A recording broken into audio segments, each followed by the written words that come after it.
السلام علیکم۔ کہانی کو آخر تک پورا سننے کا، اور اگر آپ چینل پر نئے ہیں تو سبسکرائب ضرور کیجیے گا۔ میں پورے 1 مہینے کے بعد ہاسٹل سے اپنے گھر جا رہی تھی۔ میری بہن نے مجھے فون کر کے بلایا تھا۔ اس نے مجھے بتایا تھا کہ امی اور ابو تمہیں بہت یاد کرتے ہیں۔ اپنے والدین کا سوچ کر میرا بھی دل مچل گیا تھا۔ میرے امتحانات ہونے والے تھے، اس لیے میں صرف 2 دن کے لیے گھر جا رہی تھی۔ میں جیسے ہی اسٹیشن پر پہنچی، ایک تیز رفتار گاڑی مجھ سے آ کر ٹکرائی تو میں نیچے زمین پر گر گئی۔ میرے کانوں میں سائیں سائیں ہونے لگی اور آنکھوں کے سامنے اندھیرا چھا گیا۔ میری آنکھوں کے سامنے بڑی دیر اندھیرا چھایا رہا۔ کتنی دیر اس کی مجھے کچھ خبر نہیں تھی۔ جب میری آنکھ کھلی تو درد کا احساس میری رگوں پر سرایت کر گیا۔ میں پٹیوں میں جکڑی ہوئی لاچار سی لیٹی ہوئی تھی۔ تبھی ایک نرس مجھے دیکھ کر خوشی سے چلا اٹھی تھی، مبارک ہو، آپ کو ہوش آ گیا ہے۔ میں اس نرس کو خالی خالی آنکھوں سے دیکھ رہی تھی جو وہ بھاگتی ہوئی ڈاکٹر کو لینے چلی گئی۔ ڈاکٹر بھی مجھے ہوش میں دیکھ کر بہت خوش ہوا تھا۔ اس نے کہا، آپ کو کچھ یاد ہے؟ آپ کا بس اسٹیشن پر ایکسیڈنٹ ہوا تھا۔ آج آپ کو پورے 2 سال کے بعد ہوش آیا ہے۔ ڈاکٹر مجھ سے ایسے سوالات پوچھ کر شاید اس بات کا اندازہ لگانا چاہتا تھا کہ کہیں میری یادداشت تو نہیں کھو گئی، لیکن میں اپنے بالکل مکمل ہوش و حواس میں آ چکی تھی۔ 2 سال کا سن کر میرا دھیان اپنے والدین کی طرف گیا۔ میری آنکھوں میں آنسو آ گئے تھے۔ میں سوچ سکتی تھی کہ میرے بعد ان پر کیا گزری ہوگی۔ میں نے جلدی سے ڈاکٹر سے پوچھا، میرا موبائل فون کدھر ہے؟ ڈاکٹر بولا، جب آپ کو ہاسپٹل آیا گیا تھا تو آپ کے ہاتھ میں کچھ بھی نہیں تھا، آپ زخموں سے چور چور تھیں۔ آپ کو ہاسپٹل لے کر آئے تھے، آپ بے ہوش تھیں، لیکن آپ کو جو آدمی لائے تھے وہ ابھی بھی ادھر ہی ہیں۔ ان 2 سال میں انہوں نے آپ کا بھی انتہا کا خیال رکھا ہے۔ ایک وقت ایسا بھی آیا تھا کہ ہم سب ڈاکٹرز مایوس ہو چکے تھے۔ ہم نے سوچ لیا تھا کہ ہم وینٹیلیٹر بند کر دیں، لیکن انہوں نے امید نہیں ہاری۔ انہیں معجزے پر یقین تھا۔ یہ دیکھیں، ہو گیا نا معجزہ، میں ان کو روم میں بھیجتا ہوں۔ ڈاکٹر مسکرا کر کہہ رہے تھے۔ ڈاکٹر کی بات سن کر میں تڑپ سی گئی تھی۔ شاید وہ میرے والد ہوں، یہ سوچ کر ہی میں جذباتی سی ہو گئی تھی، مگر روم میں داخل ہونے والی شخصیت کو دیکھ کر میں ششت رہ گئی تھی۔ وہ نورانی چہرے والا لڑکا، اس کے چہرے پر داڑھی اور اس کا سفید دل پوش اس کو معتبر بنا رہا تھا۔ وہ میری طرف دیکھ کر بہت خوش ہوا تھا۔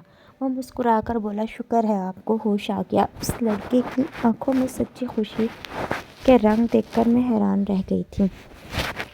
آخر میں اس اجنبی کی لگتی کیا تھی جو اس کو میری اتنی پرواہ تھی؟ خیر، میں جلدی سے بولی، آپ میرا موبائل مجھے دے دیں، میں نے گھر رابطہ کرنا ہے۔ تو وہ بولا، جب میں آپ کو بس اسٹیشن سے اٹھا کر ہاسپٹل لایا تھا تو آپ کے ہاتھ میں کوئی شے نہیں تھی۔ مجھے اس کی بات سن کر بہت صدمہ ہوا۔ میں نے اس لڑکے سے کہا، مجھے ابھی کے ابھی میرے گھر لے چلیں۔ مگر ڈاکٹرز نے مجھے چھٹی دینے سے انکار کر دیا تھا۔ ڈاکٹرز نے مجھے 1 ہفتے تک انڈر آبزرویشن رکھنے کا فیصلہ کیا تھا۔ اس 1 ہفتے میں نے اس لڑکے کو اپنی خدمت کرتے دیکھا تھا۔ وہ دل و جان سے میری حفاظت کرتا، میرا خیال رکھتا، وقت پر دوا دیتا، کھانے کا خیال رکھتا۔ اس کی آنکھوں میں میرے لیے اتنی عزت ہوتی کہ میں دیکھ کر ہی حیران رہ جاتی تھی۔ مجھے اس لڑکے کی طرف دیکھ کر یقین آ رہا تھا کہ اللہ کی دنیا میں ابھی بھی اچھے انسان موجود ہیں۔ 1 ہفتے کے بعد جب مجھے چھٹی ملی تو میں نے اس لڑکے سے کہا، مجھے میرے والدین کے گھر لے چلیں۔ اس لڑکے نے حامی بھر لی، لیکن میں جیسے ہی دوسرے شہر اپنے والدین کے گھر پہنچی، وہاں بڑا سا تالا لگا مجھے منہ چڑھا رہا تھا۔ میں نے ایک آدمی کو روک کر پوچھا کہ اس گھر کے مالک کہاں ہیں؟ تو اس آدمی نے طنزیہ مسکرا کر جواب دیا، باجی، اس گھر کے مالک 2 سال پہلے ہی منہ چھپا کر بھاگ کھڑے ہوئے۔ یہاں سے ان کی چھوٹی بیٹی نے گل جو کھلا دیا تھا۔ ہاسٹل پڑھنے گئی تھی، مگر وہیں سے کسی کے ساتھ بھاگ گئی، جبکہ بڑی بیٹی نے بھی ان کے سر میں خاک ڈال دی۔ ماں بیچاری تو صدمے سے ہی مر گئی تھی۔ اب پتہ نہیں باپ بیچارہ کہاں در بدر بھٹک رہا ہوگا۔ اس آدمی کی باتیں سن کر مجھے لگا تھا کہ میں ادھر ہی گر کر مر جاؤں گی، مگر میں بڑی سخت جان واقعہ ہوئی تھی۔ میں تو اتنے بڑے ایکسیڈنٹ سے بچ گئی تھی، جبکہ مجھے تو مر ہی جانا چاہیے تھا۔ میرا نقاب آنسوؤں سے بھیگ چکا تھا۔ میری بگڑتی حالت دیکھ کر ہاسپٹل والا لڑکا بولا، میرا نام فواد ہے، میں اپنے والدین کی اکلوتی اولاد ہوں۔ والد تو میرے بچپن میں ہی فوت ہو چکے تھے، جبکہ میری والدہ ماشاءاللہ سے حیات ہیں۔ وہ گھر میں تنہا ہوتی ہیں، جبکہ میں تو ہر وقت اپنے کام میں مصروف ہوتا ہوں۔ اگر آپ مناسب سمجھیں تو میرے ساتھ میرے گھر پر چلیے، اس طرح آپ کو رہنے کے لیے چھت مل جائے گی۔ اور میری والدہ کو ایک سہیلی۔ فواد پر مجھے کسی قسم کا کوئی شک نہیں تھا، جس طرح اس نے میرا خیال رکھا تھا اس کے بعد شک بنتا بھی نہیں تھا۔ پھر اس کا ظاہر میں بڑا اجلا اجلا سا اور پر نور سا تھا۔ اس کی باتیں سن کر میں خاموشی سے اس کے ساتھ چل پڑی تھی۔ میں جب فواد کے گھر پہنچی تو اس کی والدہ نے کھلے دل کے ساتھ میرا استقبال کیا۔ فواد نے انہیں بتا دیا تھا کہ یہ ہاسپٹل والی لڑکی ہے۔ وہ مجھے دیکھ کر بہت خوش ہوئی تھی۔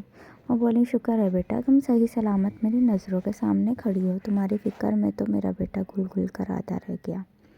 میں ان کی باتیں سن کر رو پڑی تھی اور بولی، آنٹی آدھی ادھوری تو میں رہ گئی ہوں۔ یہ دیکھیں میری بیساکھی، میں تو ایک ٹانگ سے معذور ہو گئی ہوں۔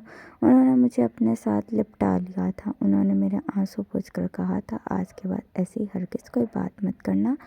آنٹی اور فواد میرا بہت خیال رکھتے تھے۔ میں اپنی معذور ٹانگ کو دیکھ کر رو پڑتی تو وہ میری دلجوئی کرتے۔ فواد ہر طرح سے میرا خیال رکھتا تھا، میری دوائیاں کبھی ختم نہیں ہونے دیتا تھا، ہر روز میرے لیے فروٹ لاتا، ملازمہ سے فریش جوس بنواتا۔ میں یہ سب دیکھ کر اس نورانی شکل والے لڑکے سے بہت متاثر ہوئی۔ اب میں سنبھل چکی تھی، مگر مجھے میری معذوری کا دکھ کھاتا جاتا تھا۔ ایک دن میں رو رہی تھی تو آنٹی میرے پاس آ کر بیٹھ گئیں۔ وہ مجھے حوصلہ دے رہی تھی تو میں بولی، آنٹی میرا دکھ آپ نہیں سمجھیں گی۔ میں بھری جوانی میں معذور ہو گئی ہوں۔ میرا تمام تر حسن ختم ہو چکا ہے۔ میں مرجھا سی گئی ہوں۔ اس وجود کے ساتھ کون قبول کرے گا مجھے؟ کون بیاہ کر لے جائے گا مجھے؟ اور میں آخر کب تک آپ پر بوجھ بن کر رہوں گی؟ میری بات سن کر آنٹی نے ایک بات کہی تھی، اس بات کے متعلق تو میں نے کبھی خواب میں بھی نہیں سوچا تھا۔ وہ بولی، انیلا تم میرے فواد سے شادی کر لو۔ میں نے جھٹ سے کہا، آنٹی ایسا کیسے ہو سکتا ہے؟ فواد مجھ جیسی معذور لڑکی سے شادی کیوں کرے گا؟ آخر اس کے پاس کس چیز کی کمی ہے؟ گاڑیاں، بنگلہ، نوکر چاکر، سبھی کچھ تو ہے اس کے پاس۔ وہ تو کسی حور پر بھی ہاتھ رکھے تو وہ بھی اس کو ہنس کے قبول کرے۔ تب آنٹی بولی، میں نہیں جانتی کیوں، مگر میرے بیٹے کی نظروں کو کوئی لڑکی بھاتی ہی نہیں ہے۔ میں نے ایک سے بڑھ کر ایک لڑکی اس کو دکھائی، مگر وہ انکار کرتا رہا۔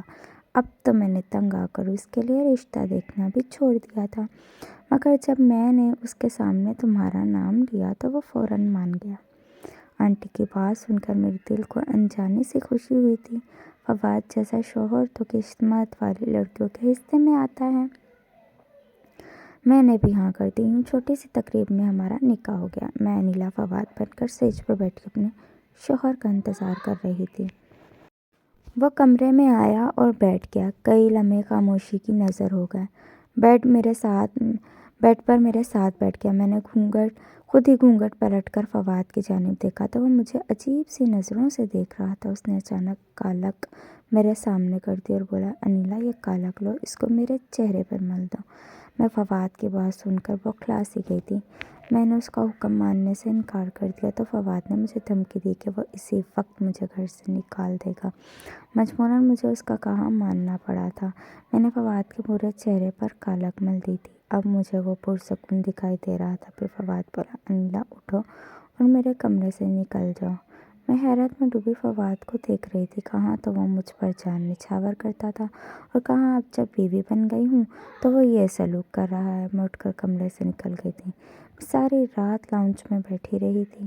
صبح فجر کے وقت فواد میرے پاس آیا تھا۔ وہ میرے قدموں میں بیٹھ کر مجھ سے معافی مانگنے لگا۔ میں خاموش رہی، مگر اس نے ہاتھ جوڑ لیے، میرے پاؤں پکڑ لیے اور وعدہ کر لیا کہ آئندہ کبھی ایسا نہیں کروں گا۔ اس لیے میں نے فواد کو معاف کر دیا۔ اگلے 2 دن تک فواد میرے آگے پیچھے پھرتے رہے، معافی تلافی کرتے رہے۔ اب ہماری اچھی زندگی گزر رہی تھی، مگر ایک دن جب فواد آفس سے آئے تو انہوں نے پھر سے کالک میرے آگے کر کے کہا کہ میرے منہ پر مل دو۔ میں بہت گھبرا گئی تھی۔ وہ میرے سامنے گڑ گڑانے لگے تھے، بار بار کہتے کہ میرے منہ پر کالک مل دو۔ جیسے ہی میں نے ان کی بات مانی، انہوں نے مجھے بازو سے پکڑ کر کمرے سے باہر نکال دیا۔ میں لاؤنج میں آ کر بیٹھ گئی تھی۔ میں اپنی قسمت کو کوس رہی تھی۔ 3 گھنٹے کے بعد فواد میرے پاس آ کر بیٹھ کر مجھ سے باتیں کرنے لگے، مگر میں آنسو بہاتی رہی تھی۔ فواد کو اپنی غلطی کا احساس ہوا تھا تو انہوں نے پھر سے معافی تلافی شروع کر دی تھی۔ میں نے معاف کر دیا تو فواد مجھے شاپنگ پر لے گئے۔ اعلیٰ سے اعلیٰ چیز میرے قدموں میں ڈھیر کرتے رہے۔ آہستہ آہستہ فواد نے یہ سب کرنے کی عادت ہی بنا لی تھی۔ وہ ہر دوسرے سے تیسرے دن مجھے کہتے میرے منہ پر کالک مل دو، پھر وہ مجھے کمرے سے باہر نکال دیتے، لیکن جیسے ہی 3 گھنٹے گزرتے وہ مجھ سے آ کر معافی مانگتے اور مجھ سے پہلے سے بھی زیادہ محبت کرنے لگتے۔ اب میں پریشان رہنے لگی تھی۔ میں نے اس بات کا ذکر آنٹی سے کیا تھا۔ میں نے ان کو بتایا تھا فواد کو دورے پڑنے لگے ہیں، وہ عجیب سی حرکتیں کرتے ہیں مگر پھر ٹھیک بھی ہو جاتے ہیں۔ میری بات سن کر میری ساس نے بتایا تھا کہ یہ دورے تو فواد کو 2 سال پہلے سے پڑ رہے ہیں، اسی لیے تو وہ کسی سے بھی شادی نہیں کرتا تھا، مگر اسے تم پسند آ گئی تھی بیٹا۔ مجھے لگا تھا کہ من پسند بیوی پا کر وہ ٹھیک ہو جائے گا، مگر تمہاری بات سن کر اب تو میں مزید پریشان ہو گئی ہوں۔ آنٹی کی باتیں سن کر میں نے دل میں ٹھان لیا تھا کہ میں اپنے شوہر کو زندگی کی جانب موڑ لاؤں گی۔ انہوں نے بھی تو میرا کتنا ساتھ دیا تھا نا، جب میں کسی کام کی نہیں تھی، نیم مردہ تھی، تب وہ مجھے زندگی کی جانب واپس لائے تھے۔ میں یہی باتیں سوچ رہی تھی جب میرے شوہر آفس سے واپس آ گئے تھے۔ دل میں تو میں خوب ڈری ہوئی تھی، مگر میں نے آگے بڑھ کر بڑی محبت سے ان کا استقبال کیا تھا۔ وہ بھی مسکرا رہے تھے، لیکن جیسے ہی ہم کمرے میں پہنچے انہوں نے پھر سے مجھے کہا تم میرے چہرے پر یہ کالک مل دو۔ یوں انہوں نے ایک بار پھر سے مجھے کمرے سے باہر نکال دیا تھا۔ کمرے سے باہر آ کر میں رونے لگی، مگر پھر میں نے اپنے آنسو پوچھ کر سوچا کہ میں اتنی جلدی ہمت نہیں ہاروں گی۔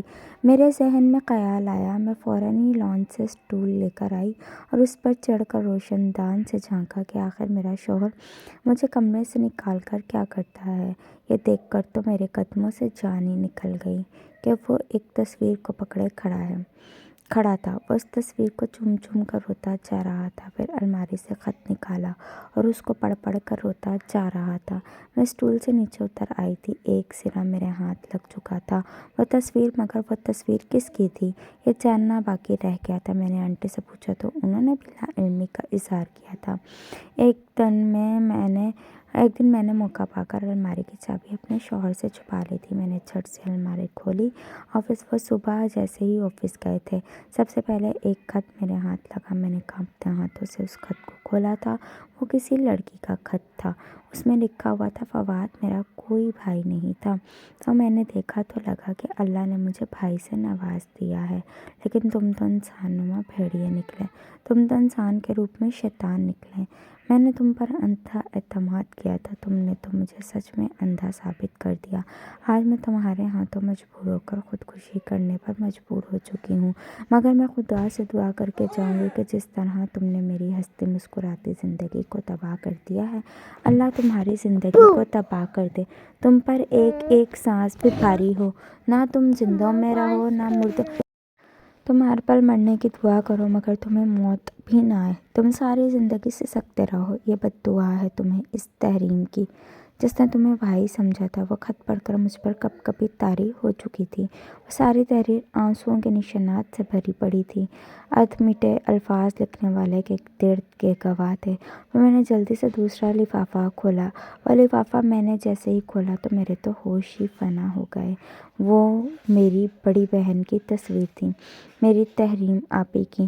میں اس تصویر کو سینے سے لگا کر رونے لگی تھی۔